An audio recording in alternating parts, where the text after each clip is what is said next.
बंदो गुरुपद कंज कृपा सिंधु नररूपरि महामोहतम पुंज जासु वचन रवि कर निकर।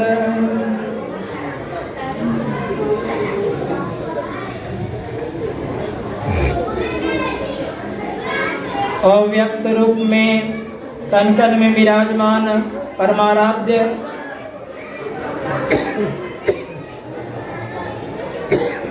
संत सदगुरु महर्षि मही परमहंस जी महाराज, पूज्य दादा गुरु संत बाबा साहब जी महाराज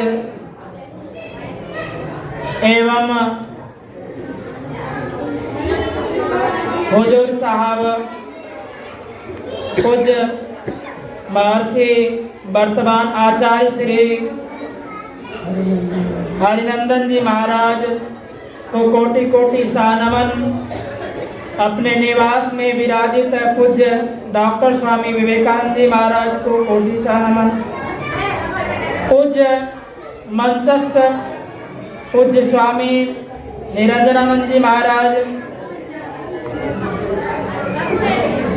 बगल में विराजमान धर्मानंद जी और इस सत्संग हॉल में दूर दराज यत्र तत्र से सभी एकत्र होकर इस सत्संग में जो उपस्थित हैं, सभी सत्संगी प्रेमीगण एवं सबों को कोटि कोटि सहनमन। यह सत्संग का कार्यक्रम दूसरी पाली का चल रहा है और हम लोग का जो समय है बहुत अनमोल है। बहुत दूर दूर से क्या क्या काम जो है अपना निवृत्त होकर के सत्संग में भाग लिए हैं कि संत सदगुरु महर्षि मही आश्रम छतरपुर राजपुर खुर्द दिल्ली आश्रम में हम लोग आए हैं और आनंद लाभ ले रहे हैं।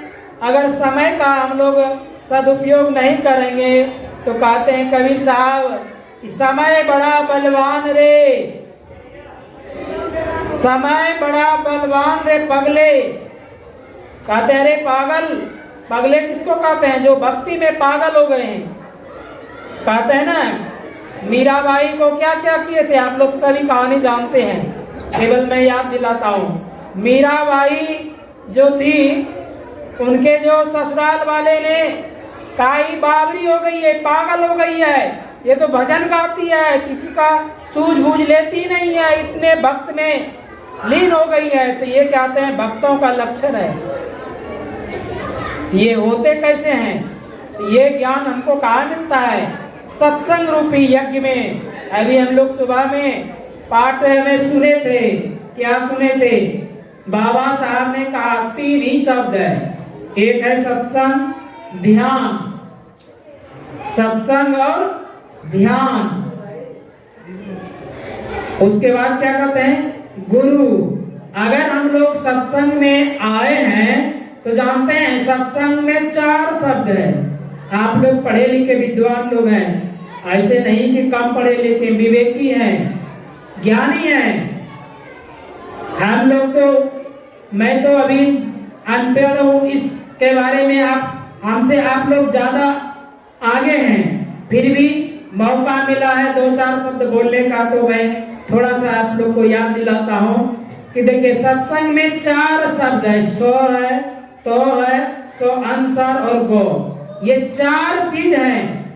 अगर चारों को आप लोग जीवन में अपना लेंगे तो सत्संग समझ लीजिए कि हम लोग कर रहे हैं, कर भी लिए हैं। कबीर साहब ने भी कहे हैं, क्या कहे हैं? निर्बंधा बंधा रहे, बंधा निर्बंध होए, कर्म करे करता नहीं, दास कहावे सोए। हम लोग सत्संग में बंध जाइए। जब हम उसमें अगर बंध जाएंगे तो क्या हो जाएगा? सत्संग ही हमको बांध लेंगे। पहले तो अपने को बांधना पड़ेगा। जब उसमें बंध जाएंगे तो फिर आपको लगेगा कि अरे ये काम नहीं किए हमने, आज स्तुति नहीं किया, ध्यान नहीं किया। या फिर जैसे कोई नित्य क्रिया करते हैं ना, जो सुबह का नहा के भोजन करने का, या ध्यान करके, या कोई होता है ना कि मैं पहले प्राणायाम योगासन वगैरह कर लेंगे तब जो है हम अपना और भी काम करेंगे। उसी प्रकार अगर जीवन में स्तुति जब साधना अगर ये बराबर करते रहेंगे, कहते हैं कि एक समय पर अगर हम लोग ठीक उसी समय पर स्तुति करेंगे, उसी समय पे जप करेंगे, तो पूज्यपाद साईं स्वामी जी महाराज कहते थे उसको अपने आप सिद्धि रिद्धि मिलने लगता है। रिद्धि सिद्धि जो होती है आप लोग जानते हैं, अष्ट सिद्धि नव निधि के दाता हनुमान चालीसा में भी पढ़ते हैं, रामचरितमानस में भी पढ़ते हैं। अभी हम लोग पढ़े पाठ में क्या पढ़े, कहते हैं राम के चरण पद की कमल पर, राम के चरण पद की सेवा करना। पद, पद में क्या है, दो शब्द है, प और दो। प से क्या होता है, इसको तोड़ दीजिए, दो शब्द, जैसे कहते हैं संधि, इसको कहते हैं संधि। प और जो दो शब्द को जोड़े, प धन दो, तो ये हो गया पद। प से क्या होता है, परमात्मा, और दो से दया। तो ये पद आपको कैसे मिलेगा, जब आप उस मार्ग पे चलेंगे तब मिलेगा। कहते हैं प्रत्यय, प्रत्यय का होता है पहले या बाद में, उसको अंग्रेजी में कहते हैं प्रीफिक्स और सुफिक्स। तो उसी तरह कहते हैं सत्संग, और गुरु महाराज कह भी दिए, हम लोग स्तुति में गाते हैं, सत्संग नित और ध्यान नित रहिए करत संलग्न हो। हम लोग अगर एक संलग्नता के साथ करेंगे, पूज्य पाद महर्षि साईं स्वामी जी महाराज कहा भी करते थे कि हम लोग, मैं दोपहर सवेरे में थोड़ा याद दिला रहे थे कि अर्जुन जी गए थे किसके पास, भगवान कृष्ण के पास। तो वहां देखा कि कृष्ण भगवान का शरीर सो रहा है, परंतु उसका आत्मा से जप हो रहा है, द्वादश मंत्र से जप हो रहा है। तो ये देख करके अर्जुन को बड़ा अचेत हुआ कि पता नहीं ये हो कैसे रहा है। यही है मेन साधना, यही है गायत्री ध्यान, यही है नादानुसंधान। तो ये होगा कैसे, तो वही कहते हैं वो होगा जब आप साधना में आगे बढ़ेंगे, रोज करेंगे ध्यान स्तुति। कहते हैं करत करत अभ्यास से जड़ मत होत सुजान, रसरी आवर जात पर सिर पर परत निशान। करते करते करते अवश्य होगा। तो पूज्य साईं स्वामी जी महाराज मुझे हरिद्वार में एक बार ऐसे ही बैठे थे, सेवा कर रहे थे, बताए, मैं भी आया था हरिद्वार, तो संजोग से लाभ मिला। तो बोला कि मध्य रात्रि में 12 बजे जो है, पक्का 12 बजे सुखमना की नाड़ी खुलता है, वो कुछ काल के लिए खुलता है। उस काल में अगर साधना करेंगे, ध्यान करेंगे, तो हम लोग का ज्यादा तरक्की होगा। कहते हैं ना कि योगी योग करते हैं रात में और दिन को वो अपना विश्राम भी करते हैं। तो ये क्रिया कैसे होता है, तो हम लोग जब करेंगे तब। तो ये कहते हैं पद, पद का सेवा, चरण पद का, परमात्मा को अगर आप पा लेंगे और परमात्मा की अगर दया हो जाएगा, कृपा हो जाएगा, तो अपने आप मिलेगा। कहते हैं, एक मैं दृष्टांत देता हूं, आप लोग जानते ही है। एक आश्रम में गुरुजी के पास 2 शिष्य रहा करते थे, आप लोग कहानी जानते हैं। वो शिष्य अनंत काल तक रहे, जब तक उनका शरीर का होता है ना कि बॉडी शरीर का एक निर्धारित उम्र है। चाहे आप अच्छे कर्म में लगा लीजिए या गलत कर्म में लगा लीजिए। अच्छे में लगाएंगे तो अच्छा लाभ मिलेगा, गलत में करेंगे तो वही कहते हैं कर्म प्रधान विश्व करी राखा। जिस प्रकार से कर्म करेंगे उस तरह से फल मिलेगा। गुरु महाराज भी कहते हैं, बिन दया संतन की में ही जानना इस राह को, हुआ नहीं होता नहीं, वो होनहारा है नहीं। कहते हैं बिना दया से यह राह नहीं मिलेगा। और कहते हैं बिनु सत्संग विवेक न होई, राम कृपा बिनु सुलभ न सोई। बिना राम के कृपा बिना या सुलभ और सत्संग मिलता नहीं है। लेकिन मिलेंगे कैसे? जब आप उसके खोजी होंगे। कहते हैं प्रारब्ध का जो संस्कार होता है ना, वो बढ़ने नहीं देता है। आप लोग सारे कहानी जानते हैं, क्योंकि आप लोग बराबर सत्संग में भाग लेते हैं। अब तो इतना सुविधा हो गया है कि मोबाइल में बैठे बैठे सभी का प्रवचन सुन सकते हैं। लेकिन ये जो कार्यक्रम है, इसमें एक बल मिलता है, सीख मिलता है। यहाँ से कुछ संकल्प लेके जाते हैं कि आज के बाद ये चीज हम छोड़ेंगे, आज के बाद हमको इस तरह से जीवन जीना है, आज के बाद हमको इस प्रकार से चलना है। तो मैं प्रसंग ले रहा था, एक गुरु जी के यहाँ 2 शिष्य रहते थे, सेवा करते थे। समय अनुसार उनका शरीर पूरा हो गया शिष्य का। कहते हैं कि कर्म के हिसाब से, या कहते हैं कि जीव का जो मरने के समय जो वासना रहता है, उसी तरह से उसका योनि मिलता है, उसी तरह उसका अगला जन्म होता है। और साधारण सी बात है कि आज हम लोग जानते हैं, कहते हैं जितना बैंक में पैसा रहे, जितना बैलेंस रहेगा, उसी हिसाब से आप संसार की वस्तु का सुख उपभोग कर सकते हैं। उसी तरह से धर्म रूपी, पुण्य रूपी जितना आपके पास पूंजी रहेगा, उसी तरह से आप नया शरीर धारण कर सकते हैं, उसी तरह से आप नया वर्दी, यूनिफॉर्म, कपड़े ले सकते हैं, जितना आपको क्षमता रहेगा। तो उसी तरह से जब वो शिष्य का शरीर पूरा हुआ तो अन्यत्र योनि में गए, और गए तो क्या बन गए? एक बन गए मेढक और दूसरा बन गए सर्प। और संजोग की बात है, रास्ते से वो गुरुजी जा रहे थे, तो रास्ते में हुआ क्या कि गुरुजी जा रहे थे तो कहीं से आवाज आया, जो मेढक का जो आवाज होता है उसी तरह से आवाज आ रहा था, कर कौन। आप लोग सुने ये बहुत सारे कहानी। तो आवाज जो आ रहा था, तो गुरुजी की लग रहा है कोई संकट में है।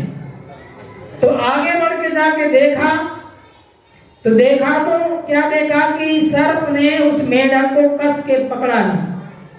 अब पकड़ा इतना है कि मेढक भाग भी नहीं सकते हैं, क्योंकि उसके मुंह में फंस गया है। जब अब क्या करें, तो गुरुजी कहा कि चुप हो जाओ, और फिर कहा कि पकड़े रहो। दोनों को 2 बात कह दिया। अब सांप जो है कस के पकड़ा है, और मेढक जो है चुप हो गई। जिसको जो चेतना था उन्होंने किया। तो सर्प के मन में हुआ, ये लग रहा है कि ये जो मेढक है ना, ये लग रहा है मर गया, अब मैं इसको कितना देर तक पकड़ूं। तो कुछ देर के बाद इन्होंने छोड़ दिया, तो जाइए मर गया, आराम से खाएंगे। जो ही उनको छोड़ा कि वो छलांग मार के ऊंचे स्थान पे जाके बैठ गए, और बैठ करके क्या बोलते हैं कि मान गए तो ठान गए। फिर सर्प क्या बोलते हैं उसको, हम तो भूल गए तो झूल गए। कहने का मतलब है, ये तो मैं आपको दृष्टांत दिया, हम लोग गुरु महाराज से गुरु युक्ति लिए हैं, दीक्षा लिए हैं। क्या लिए हैं कि भजन करेंगे, ध्यान करेंगे, जप करेंगे, साधना करेंगे, सदाचारी की रानी में रहेंगे। ये क्या है? एक सूत्र है, कहते हैं ना, 5 चोर सदा मग रोकत इनसु तऊ कर छुटकारी। ऐसे भी है, गुरु महाराज कहे हैं, ये जो 5 चोर है ना, ये बड़ा जबरदस्त है। यही है सबको फंसाने का, यही है आवागमन में गिराने का, 84 लाख योनि में भटकाने का। अगर इसको धीरे धीरे धीरे कंट्रोल करेंगे तो फिर हम लोग जो है साधन की प्रक्रिया में आगे बढ़ेंगे। तो वही कहे कि निर्बंधा बंधा रहे, बंधा निर्बंध होए, कर्म करे करता नहीं, दास कहावे सोए।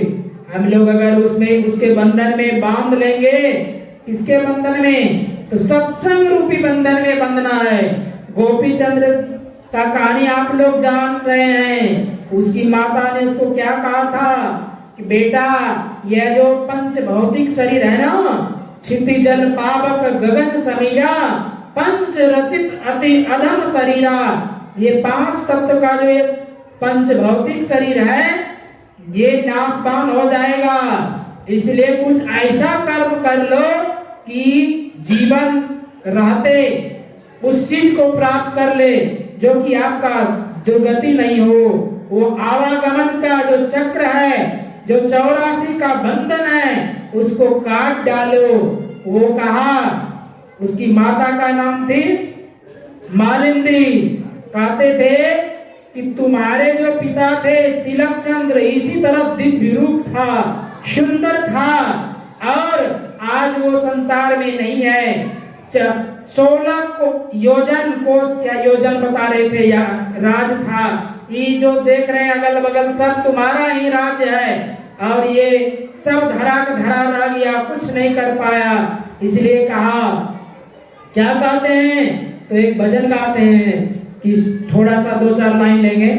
सुंदर बदन देखी जनो भूलोए सखिया से, जनो भूलोए सखिया, ये तन को ना ठेकान। कहते हैं ये शरीर क्या है, मिट्टी है, ये कागज का पुतला है, मिट्टी का मूर्ति है कि बूंद पड़ने से ही नष्ट हो जाएंगे, इसमें आग लगा देंगे। जब इसके में जो चेतन आत्मा है, जीवात्मा है, जब निकल जाएंगे तो क्या हो जाएंगे। कहते हैं कि इसको जो है बाहर करो, इसको जलाओ, फिर छूटक हो गया, क्या क्या है सारे कर्म करते हैं। तो कहते हैं मन तो फूला फूला फिरे जगत में, नाता कैसा रे। इसी तरह से बहुत सारे कहने की बात है। तो बाबा साहब ने कहा कि मजबूत गढ़ पकड़ो, और माता गोपी चंद्र की माँ भी कहा क्या बेटे को मजबूत गढ़ पकड़ो, सत्संग गढ़ पकड़ो। कहते हैं कवि साहब कि करो सत्संग परम गढ़ टूटे, करो सत्संग परम गढ़ टूटे, बिनु सत्संग के ये दुख पावे, बिनु सत्संग के ये दुख पावे। कहते हैं अगर हम लोग सत्संग कर लेंगे तो भ्रम का गढ़ टूट गया था। आप पितामह भीष्म का नाम सुने हैं, वो भ्रमित हो गए थे। कब? जब कहा कि पांडव और कौरव में युद्ध छिड़ गया। आप लोग जानते हैं महाभारत का प्रसंग। जब युद्ध छिड़ गया तो अब वो सोचे कि मेरा तो धर्म है कि हस्तिनापुर की जो राज्य का सिंहासन है इसका रक्षा करने का हम अपने पिताजी से संकल्प लिए हैं कि आजीवन जब तक जीवित रहूंगा तो इस सिंहासन की सेवा करते रहूंगा। अब तो इस सिंहासन पर भी आफत आ गया, अब मैं क्या करूं। इसी भ्रम में वो भ्रमित हो गए। तो कहते हैं भीष्म का क्या है, सार में थोड़ा अर्थ में दे रहा हूं कि ब्रह्म से जो रहित हो उसे ही भीष्म कहते हैं। तो वो भ्रमित हो गया, उसका प्रारब्ध का वहां तक कर्म था, उनको तो मृत्यु मतलब उसके मन में था कि हमको कब बनना है, ऐसे उन्होंने वो साधना किए थे। तो वो राजघराने में राग पाग को देखते हुए भी इस तरह से उन्होंने साधना किए थे, जो कि उसके मन पर था कि हमको कब शरीर छोड़ना है। ऐसे वो थे, उतना बड़ा राज्य को संभालते हुए भी भजन करते थे, ध्यान करते थे, भगवान का मुस्कान करते थे। और 5 भाई पांडव किसके पास आते थे? भगवान कृष्ण के पास थे, क्योंकि उसके पास 5 थे। अगर उस चीज को आप में भी आ जाएगा तो परमात्मा हरदम आपके पास रहेंगे।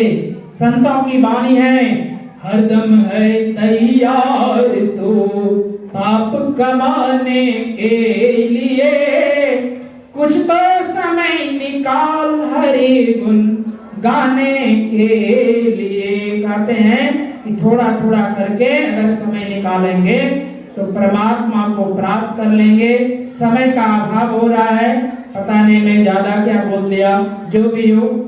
अब और भी पूज्य बाबा हैं, ये भी अपना वक्तव्य रखेंगे।